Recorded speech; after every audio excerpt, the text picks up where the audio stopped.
நிகழ்வுதான். காலம் கடந்து போனால் மீண்டும் வராது என் தோழமைகளே.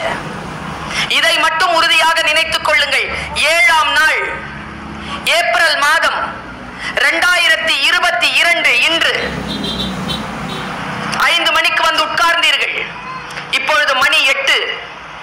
மீண்டும் அதே நேரத்திற்கு 5 மணிக்கு வந்து விடுங்கள், பார்ப்போம். நம்மை கடந்து போய்விட்டது. நாம் மறுபடியும் அங்கே வந்து உட்கார்ந்து விட முடியாது. இதுதான் காலத்திற்கான அற்புதமான வெளிப்பாடு. இந்த இயற்கையிலேயே காலம் கடப்பது போன்ற ஒரு நிகழ்வு இயற்கையில் வேறு எந்த விஷயத்திற்கும் நிகழ்வதில்லை என்பதனை மட்டும் நீங்கள் புரிந்து கொள்ளுங்கள். இதை யார் ஒருவர் கணக்கில் எடுத்துக் கொள்கிறார்களோ அவர்கள் வாழ்க்கையில் வெற்றி பெறுகிறார்கள்.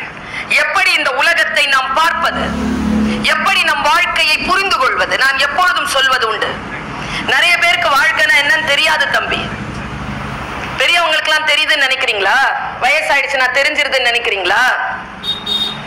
60 வயசுல இந்த ஒரு ஆள் ஏதோ ஒண்ணு செஞ்சார். நான் கேட்டேன், ஏன்பா 60 வயசு ஆயிடுச்சு இப்படி நடந்துக்கிற? அந்த ஆளை அடிச்சாம் பாருங்க ஒரு பதில். இந்த வயதில் எப்படி நடந்து கொள்வது என்று எனக்கு தெரியவில்லை.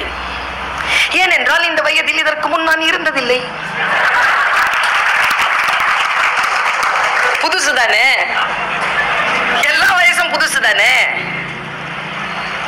இந்த புரிதல் வந்தால் போதுமானது.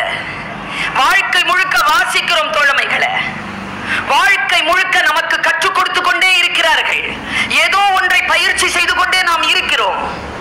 ஆனால் அந்த பயிற்சியினால் சாதனையாளர்களுக்கு மட்டுமல்ல, நம் அனைவருக்குமே 60 நிமிடங்கள் தான் 1 மணி நேரம். அவர்களுக்கு கூடுதலாக இயற்கை கொடுப்பதில்லை. உங்களுக்கு இருக்கக்கூடிய அதே நேரம் தான் எனக்கும் இருக்கிறது.